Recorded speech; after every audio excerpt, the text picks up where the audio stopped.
என்னோட வாழ்வாதாரம், எங்களோட ஒரு மீடியாவுக்கு வாழ்வாதாரம்னா என்னதுன்னா நம்மளோட camera and systems and all that. இது இல்லாமல் நான் எப்படி ஆப்ரேட் பண்ண முடியும்? என்னோட ஆஃபீஸ்லேருந்து 4 கேமராவும் 2 சிஸ்டமோட இது வாட் இஸ் ஹார்ட் டிஸ்க்கும் எடுத்துகிட்டு போயிட்டாங்க. ஸோ இது இல்லாமல் கண்டிப்பாக என்னால் இன்னைக்கு இது வரைக்கும் நாங்கள் எந்த வீடியோஸும் அப்லோட் பண்ணல எங்கள் ரெட்பிக்ஸ் சேனலில். ஏன்னா எங்களுக்கு பேசிக் எக்யூப்மெண்ட்ஸு இல்லை. ஸோ இதுக்கு நான் எப்படி யாருக்கிட்ட சொல்கிறது? என்னோட என்ன சொல்கிறது கஷ்டத்தை நான் எப்படி என்னோட சேனலில் கூட என்னால் வெளிப்படுத்த முடியலை. 29 ஐட்டம்ஸ் அவங்க எழுதிக்கிட்டாங்க. அதில் சாரோட ஐடி கார்டு, எல்லா இடத்துலையும் சாரோட ஐடி கார்டு எடுத்துடுறாங்க. ஆஃபீஸ்லேயும் ஒரு சாரோட ஐடி கார்டு இருந்தது அண்ட் ப்ரெஸ்ஸோட ஏதோ ஒரு ஐடி கார்டு இருந்தது. ப்ரெஸ்ஸோட ஐடி கார்டும் இருந்தது, சாரோட ரெட்பிக்ஸ் அஃபிஷியல் ஐடி கார்டு இருந்தது. ஐட்டம் லிஸ்ட் கேமரா,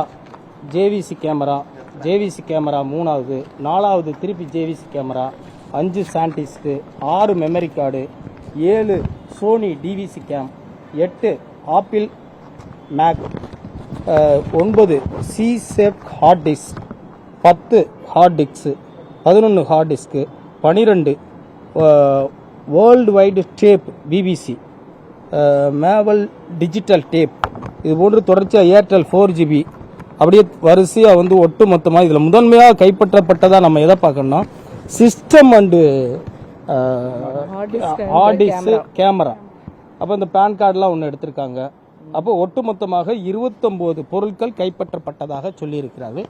பொதுவாக இது போன்ற குற்ற வழக்குகளில் குற்ற வழக்கோடு தொடர்புடைய இப்போ இதில் பார்த்தீங்கன்னா செட் அப்படிங்கிற இந்த ஆர்டர் காப்பியை நான் ஒரே ஒரு தடவை கொஞ்சம் பொறுத்துக்கிறேங்க.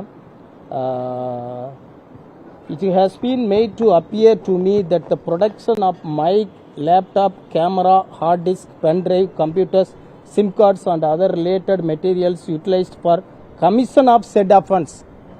சொல்லப்படுகின்ற அந்த குற்றம், அந்த சொல்லப்படுகின்ற அந்த குற்றத்தோடு செட் அஃபென்ஸ்னா என்ன? அந்த சொல்லப்படுகின்ற அந்த குற்றத்தோடு தொடர்புடைய மைக்கு, தொடர்புடைய சாண்டிஸ்க்கு, அப்போ அந்த ரா ஃபுட்டேஜு, இப்படிப்பட்ட விஷயங்களை தான் கைப்பற்ற சொல்லியிருக்கு. ஒட்டுமொத்த ஆபீஸையை தொடச்சு அள்ளிட்டுலாம் போக சொல்லலை. அது ஒரு சட்டவிரோதமானது. இது நீதிமன்ற உத்தரவுக்கே முரணாக இந்த சர்ச் வாரண்ட், இந்த சோதனை நடைமுறை காவல்துறையால் பின்பற்றப்பட்டிருக்கிறது என்பது நிரூபணம் செய்யப்பட்டிருக்கிறது. இது ஒரு வகையில் நீதிமன்ற அவமதிப்பு செயலாக கூட இதை கருதலாம். இது குறித்து சம்பந்தப்பட்ட அந்த விசாரணை நீதிமன்றத்திலே புகார் தெரிவிக்கப்படும். இந்த பொருட்களை திரும்ப பெறுவதற்கான மனுவும் தாக்கல் செய்யப்படும். இந்த 2-3 நாட்களாக காவல்துறையினர் நடந்து கொள்ளும் மனித உரிமை மீறல், சட்ட மீறல், சட்டவிரோத கைவைப்பு, இது போன்ற நடவடிக்கைகளுக்காகவும் உயர்நீதிமன்றம், உச்ச நீதிமன்றத்திலேயே, உரிய மனித உரிமைகள் ஆணையத்திலேயே, இதோடு தொடர்புடைய பிரஸ் கவுன்சில் ஆஃப் இந்தியா போன்ற அமைப்புகளிலேயே இது புகார் செய்யப்படும். தக்க நடவடிக்கை மேற்கொள்ளும்.